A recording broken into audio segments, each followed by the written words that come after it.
सीतापुर से इस वक्त की बड़ी खबर सामने आ रही है। सीतापुर में दरोगा 10,000 रुपए की रिश्वत लेके एंटी करप्शन के हत्थे चढ़ गया है। बताते हैं कि दरोगा एक मुकदमे में फाइनल कराने के लिए 10,000 रुपए की रिश्वत मांग रहा था, जिसके बाद पीड़ित ने एंटी करप्शन में शिकायत की और आज दरोगा को एंटी करप्शन टीम ने रंगे हाथों पकड़ लिया गया है। चौड़िया चौकी पर तैनात दरोगा Arun Kumar Sharma anti corruption team के हत्थे चढ़ गया है। 10,000 रुपए की रिश्वत लेते हुए पीड़ित को काफी दिनों से दौड़ा रहा था और मुकदमे में फाइनल लगाने के लिए 10,000 रुपए की रिश्वत मांग रहा था। दरोगा को एंटी करप्शन टीम ने रंगे हाथों गिरफ्तार किया है। इस खबर पर ज्यादा जानकारी देने के लिए संवाददाता रुस्तम इस समय फोन लाइन पर मौजूद हैं। रुस्तम, क्या है पूरा मामला? दरोगा एंटी करप्शन की टीम के हत्थे चढ़ गया है। देखिए, आपको बता दें कि सीतापुर में एंटी करप्शन टीम ने मंगलवार को बड़ी कार्रवाई करते हुए एक दरोगा को 10,000 रुपए की रिश्वत लेते रंगों हाथों गिरफ्तार कर लिया है। गिरफ्तारी के बाद उसे अटरिया थाने में ले जाया गया, जहां टीम द्वारा गहन पूछताछ की जा रही है। इस कार्रवाई से पुलिस विभाग में हड़कंप मच गया है और अफसर इस मामले पर चुप्पी साधे हुए हैं। मामला सिरौली कोतवाली क्षेत्र में ग्राम हरदोइया निवासी पंकज कुमार से जुड़ा है। पंकज का आरोप है कि उसने मुइजुद्दीन से बाग लेने के लिए पैसे लिए थे, लेकिन मुइजुद्दीन ने बाग किसी और को बेच दिया। इसके बाद पंकज ने शिकायत IGRS पोर्टल पर दर्ज कराई। आरोपी है कि चौड़िया चौकी इंचार्ज अरुण कुमार शर्मा ने शिकायत पर कार्रवाई करने बजाय उल्टा पंकज के खिलाफ ही मुकदमा दर्ज कर दिया। पंकज के मुताबिक मुकदमा खत्म कराने के नाम पर दरोगा ने उससे 10,000 रुपए की रिश्वत मांगी है। मजबूरी होकर पंकज ने भ्रष्टाचार निवारण टीम से शिकायत की। योजना के तहत पंकज जैसे ही दरोगा को रुपए सौंपने पहुंचा, दरोगा ने चौकी गेट पर ही रकम गिननी शुरू कर दी।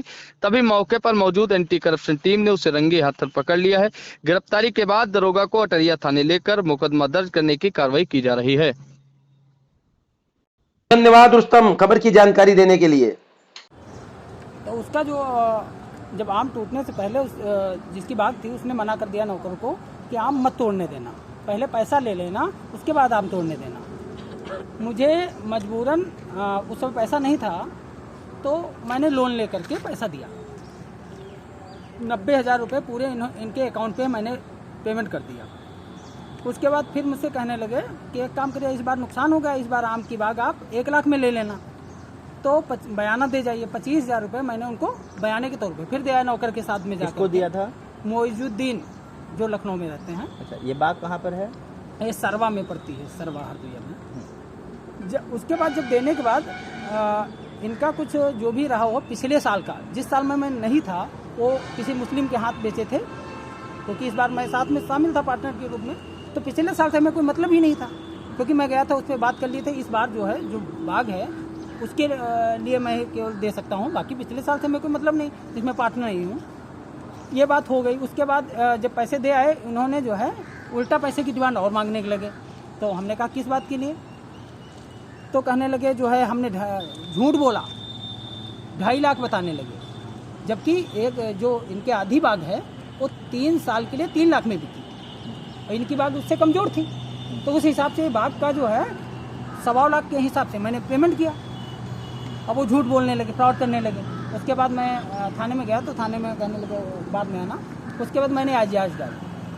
IGRS में मुझसे कहा गया कि आप एक वो बीमार व्यक्ति हैं, तो एक काम करिए, आप उस पर लिख के दे दीजिए कि 7 दिन का समय कि वो बीमार हैं। ये किसने कहा? यही दरोगा जी की तरफ से कहा गया कि उस पर दे दीजिए और उसको समय लेकर के बुला के निस्तारण करा देंगे। मैंने लिख के दे दिया। उसके बाद उसमें 17 कर दिया गया, 7 का 17 कर दिया गया। उसके बाद 17 दिन बाद आप आके मुकदमा लिखा देना। इसी बीच वो 17 दिन पूरे भी नहीं हुए कि हमारे ही खिलाफ फर्जी मुकदमा दर्ज करा दिया जाता है। फिर जब मैं उस समय गया था, तब भी मुझे 1,000 रुपये रुपये मांगे गए, वो थाने के गेट पे ही। किसने मांगे थे? अरुण कुमार जी जो SI थे। तो थाने के गेट पे कैमरा लगा हुआ है, वहीं पे खुलेआम पैसे मांगे गए। मैंने मना किया, मैं पैसे सामाजिक काम करने वाला और मैं पीड़ित व्यक्ति हूँ, मैं पैसे क्यों दूँ? फिर भी ये पीछे पड़ गए। तो वर्दी बिकने आ गई उसी समय। इन्होंने वर्दी के लिए मुझे 1,000 रुपये उस पर अकाउंट पे डलवा दिए, उसके वर्दी बेचने वाले के। फिर भी इनको मन नहीं भरा पैसे से। फिर हमारे खिलाफ फर्जी मुकदमा दर्ज करवा करके अब पैसे की डिमांड कर रहे थे। 10,000 रुपये दो तो मामला मैं निपटाऊँ। तो हमने कहा ठीक है। हमें भी लगा मेरे साथ छलावा हुआ है, इसका पर्दाफाश होना चाहिए इस समय। अब हम सामाजिक व्यक्ति इस तरह पीड़ित किए जाएंगे तो आम कार्यकर्ताओं का क्या होता होगा, जो गांव से आते होंगे जिन्हें कोई जानकारी नहीं है, उनसे किस तरीके से लूट खसोट मत। थाने के नाम पे एक जो व्यक्ति जाता है, ये मान लीजिए पैसा नहीं है तो न्यायिक नहीं है, क्योंकि जी मतलब मुकदमा खत्म करने के लिए आपसे 10,000 रुपये 10,000 रुपये जी, उसकी रिकॉर्डिंग हमने कर ली थी जब इन्होंने मांगा था। फिर क्या हुआ? उसके बाद मैंने ये जानकारी जो है भ्रष्टाचार निवारण को दी, किस तरीके से इस तरीके से हो रहा है। अगर हमारी आवाज़ दब जाएगी तो आम लोगों का क्या होगा, वो इस तरीके से, इसलिए हमने शिकायत दर्ज करा के आज जो है रंगे हाथों पकड़े गए हैं 10,000 रुपये लेते हुए। कितने रुपए हैं? 10,000। क्या नाम है दरोगा का? अरुण कुमार शर्मा। कहाँ तैनात हैं? ये सिधौली थाना और चौकी लगती 5 नंबर चौकी चौड़िया चौड़िया जी। किसके द्वारा कार्रवाई की गई है आज? आज भ्रष्टाचार निवारण की जो टीम है उनके द्वारा उनको पकड़ा गया।